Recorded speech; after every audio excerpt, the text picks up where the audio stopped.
some of these are violent offenders. What do they do? Where do they go? Well, a lot of them wind up as homeless.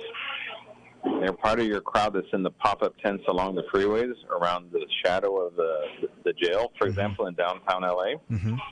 And that occurs across the state. Very true. And about a third of the inmates return to L.A. County because we unfortunately supply that amount to the state prison system. As you know, a growing number of Californians are buying firearms. How do you feel about that, and how do you feel about permits for people to carry firearms? Well, I've created, I've loosened up the standard, because the good cause standard that previous sheriffs used was an impossible standard. No one could get one. But we made the good cause standard achievable, and I'm mindful of the changing dynamics on the ground in terms of the threats that people are facing.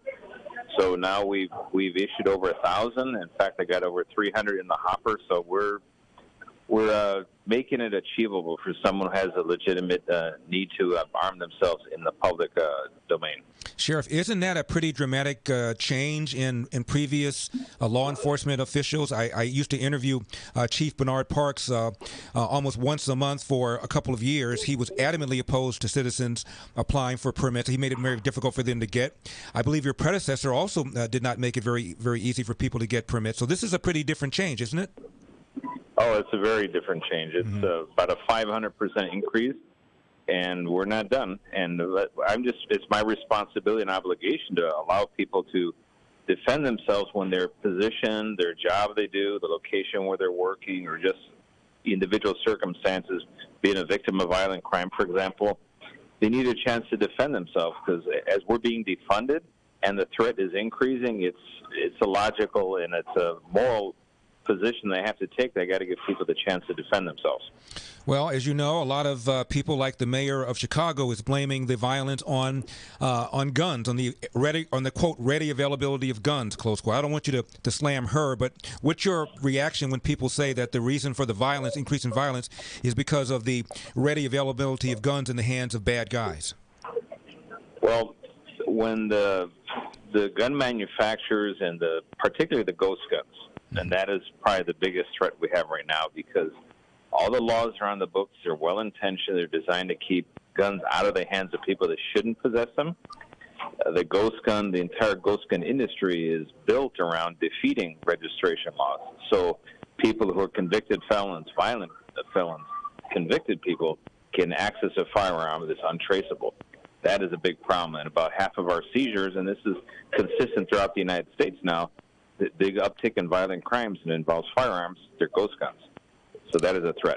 My guest is L.A. County Sheriff Alex Villanueva. Sheriff, we've talked about the early release of 20,000 inmates, a possible early release of 76,000 more. We've talked about the increase in crime. We talked about the law that allows somebody who steals $950 or less to only be cited with a misdemeanor. To what degree do you blame any of this on their current governor, Gavin Newsom?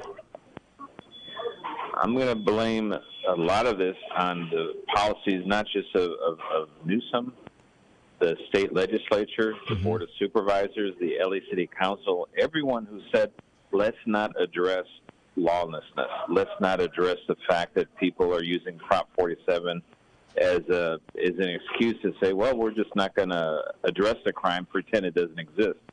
No, it has consequences. That's why businesses are closing. Mom and pop stores, they cannot compete with the ongoing theft that is happening on a daily basis. Heck, restaurant owners, they have entire tables, hundreds of dollars, and they just laugh and walk away, knowing that as long as they keep it under $950 and they're not going to prosecute misdemeanors, they've created a society of, law of the jungle. The strongest person prevails, and that is not the elements of a civil society. So we have to push back hard against this nonsense.